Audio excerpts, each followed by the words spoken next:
Kasus yang menjerat Jessica Kumala Wongso adalah kopi yang mengandung sianida, dan sekarang diangkat kembali karena dianggap dia tidak bersalah. Tapi, video kali ini kita bukan membahas mengenai kasus tersebut tapi, makanan dan buah apa saja yang juga mengandung atau menghasilkan sianida.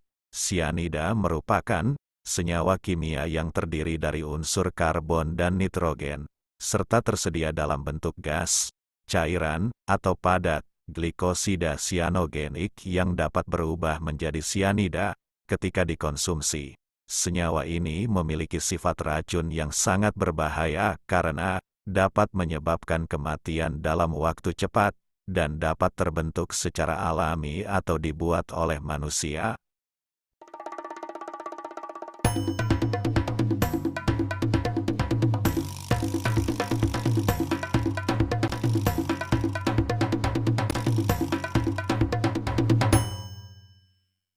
Apel.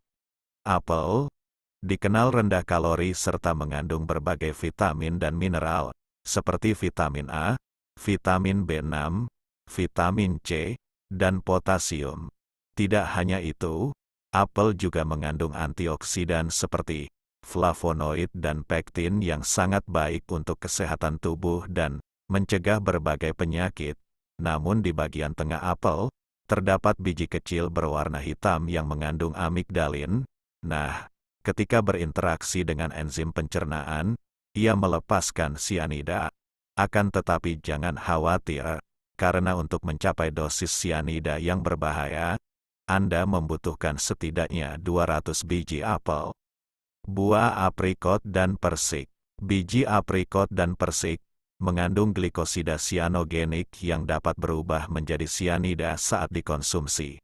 Selain itu, ekstrak kernel aprikot juga diketahui mengandung sianida, yang dapat menyebabkan hipoksia atau rendahnya kadar oksigen pada sel dan jaringan tubuh.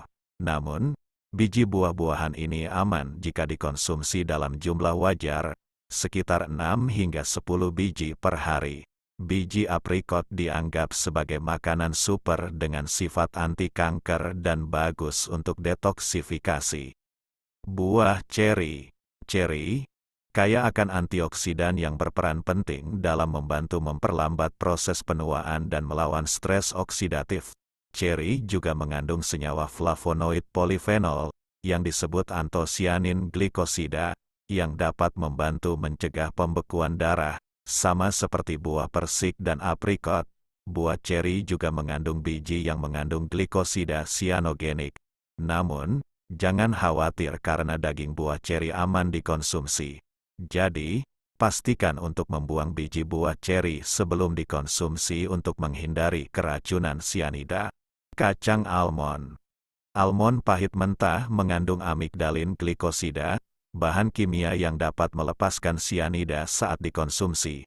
Agar tetap aman dikonsumsi, kacang almond harus melalui proses pengolahan seperti dipanggang atau direbus karena cara ini dapat menurunkan kadar sianida pada kacang almond. Namun, jika Anda masih ragu dengan kandungan sianida pada kacang almond, pilihlah kacang almond manis. Almond manis mengandung lebih sedikit amigdalin glikosida dibandingkan almond pahit, sehingga tidak menghasilkan sianida yang berbahaya. Singkong. Singkong bisa berbahaya jika dimakan mentah, dalam jumlah terlalu banyak, atau diolah dengan tidak benar. Pasalnya, singkong mengandung bahan kimia bernama glikosida sianogenik yang dapat melepaskan sianida ke dalam tubuh saat dikonsumsi.